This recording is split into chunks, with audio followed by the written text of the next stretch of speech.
உலகத்துல மனுஷனால உருவாக்க முடிஞ்ச உலோகம் அப்படிங்கிறது தங்கம், வெள்ளி, இரும்பு இது எல்லாமே வந்து மனிதனால உருவாக்க முடிஞ்ச உலோகம். உருவாக்க முடியாதது நவரத்தினம்பாங்க. வைரம், வைடூரியம், கோமேதகம், நீலக்கல், மரகதம் இப்படி வந்து மொத்தம் 9 ரத்தினங்கள் இருக்கு நவரத்தினம்பாங்க. அதுல முக்கியமான ஒரு ரத்தினம் தான் வந்து பார்த்தீங்கன்னா வைரம். இந்த வைரம் அப்படிங்கிறது என்னன்னு சொல்லி கேட்டீங்கன்னா, நம்ம ஊர்ல வந்து பார்த்தீங்கன்னா ரொம்ப ஒரு ஆடம்பரமான, ரொம்ப ரொம்ப முக்கியமான, ரொம்ப ரொம்ப மதிப்புமிக்கதா பார்க்கப்படுகிறது. பொதுவாக வந்து பார்த்தீங்கன்னா, வைரத்தோடு வச்சிருந்தவங்க பெரிய பணக்காரங்க, வைர மோதிரம் போட்டிருந்தா பெரிய பணக்காரங்கலாம் சொல்லுவாங்க. ஓகேங்களா?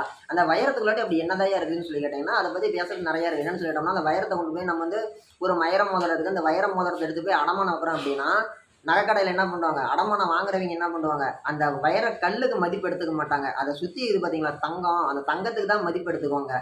எடுத்துக்கிட்டு இந்த தங்கத்துக்கு இப்போ ஒரு 10 கிராம் எடுத்துட்டு போறோம்னா, ஒரு கிராம் 9,000 10 கிராம் 90,000 அதில முக்காவாசி 3ல ஒரு பங்கு ஒரு 60,000 வாங்கிக்கோங்கன்னு சொல்லுவாங்க.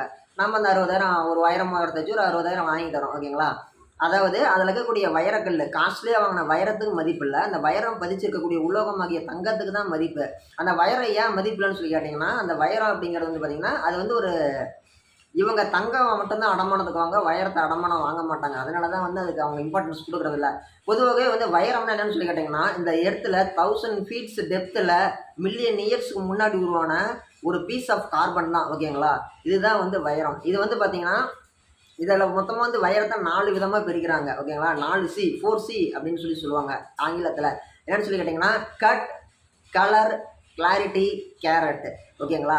ஃபர்ஸ்ட்டு கட்னா என்னன்னு சொல்லி கேட்டீங்கன்னா, கட் அப்படிங்கிறது பார்த்தீங்கன்னா, ஒரு வைரத்த வெட்டி எடுக்கும்போது வந்து பார்த்தீங்கன்னா, நெறைய விதத்தில வந்து வெட்டி எடுப்பாங்க. ஒரு ரவுண்ட் ஷேப்பு, ஒரு பிரமிட் ஷேப்பு, ஒரு ட்ரையாங்கிள் ஷேப்பு, அப்புறமேட்டு வந்து பார்த்தீங்கன்னா, ஒரு சதுர ஷேப்பு இப்படிலாம் நெறைய விதமா வெட்டி எடுப்பாங்க. அத கட் பண்றதுலயே வந்து பார்த்தீங்கன்னா, பெங்களூர் கட்டு, பெல்ஜியம் கட்டுன்னு சொல்லி 2 கட்டு வச்சிருப்பாங்க.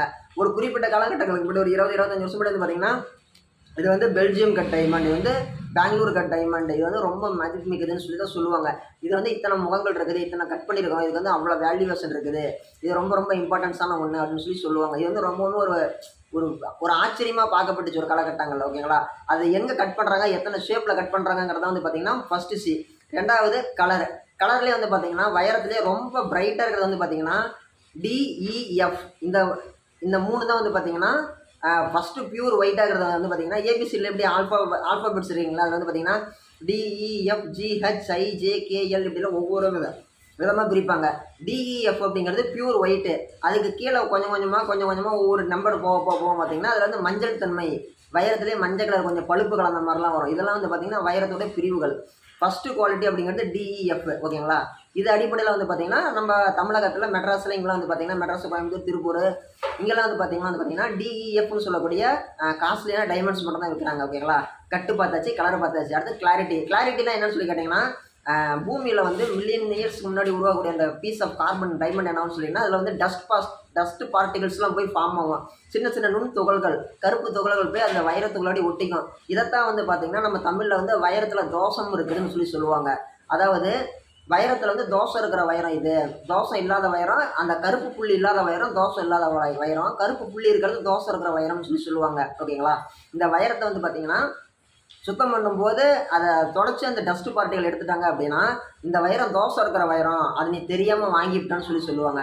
அதே வந்து வைரத்துக்கு உள்ளாடி பதிஞ்சிருந்துச்சு அப்படின்னா, நம்ம என்ன பண்ணாலுமே நம்ம ஒண்ணுமே பண்ண முடியாது. ஸோ அது வந்து நம்ம தவிர்க்கவே முடியாத தோஷம் இருக்கக்கூடிய வைரம்னு சொல்லி நம்மளுடைய பாரம்பரியத்த சொல்லப்படுது. இது வந்து நம்ம இயற்கையா வரக்கூடியது. இதில நம்ம எதுவுமே சொல்றது இல்ல. அடுத்து ஃபர்ஸ்ட்டு வந்து பார்த்தீங்கன்னா, கட்டு பார்த்தாச்சு, கலர் பார்த்தாச்சு, கிளாரிட்டி பார்த்தாச்சு. அடுத்தது கேரட். ஓகேங்களா? 4Cல 4வது கேரட். கேரட்ல என்ன சொல்லிட்டோம்னா, 100 cents equal to 1 carat. 100 cents என்றது தான் 1 கேரட் டைமண்ட். நீங்க 100 சென் இருக்கக்கூடிய வைரத்தையும் 100 குட்டி குட்டி வைரத்த சேர்த்தும் 1 கேரட்டா கொண்டு வரலாம். அடுத்து ஒரு பெரிய சைஸ் கேரட்டையும் கொண்டுட்டு வந்து, ஒரு பெரிய சைஸ் வைரத்தையும் கொண்டு வந்து 1 கேரட் வைரம்னு சொல்லலாம். ஓகேங்களா? இது வந்து பார்த்தீங்கன்னா, வைரத்தோட எடைய பொறுத்து தான் வந்து பார்த்தீங்கன்னா, 1 கேரட் அப்படிங்கிறது. நீங்க சின்னதா கிடைச்சாலும் இது பண்ணிக்கலாம், பெருசா கிடைச்சாலும் வாங்கிக்கலாம். இது வந்து 4C of carat, 4C of diamonds. இதோட பார்ட் 2 வீடியோ அப்படிங்கிறத நம்ம விரைவில் மேக் பண்ணலாங்க. இது வந்து ஒரு பேசிக் மட்டும் தான். இது ஒரு 2வது பார்ட் வந்துட்டு நம்ம ரெடி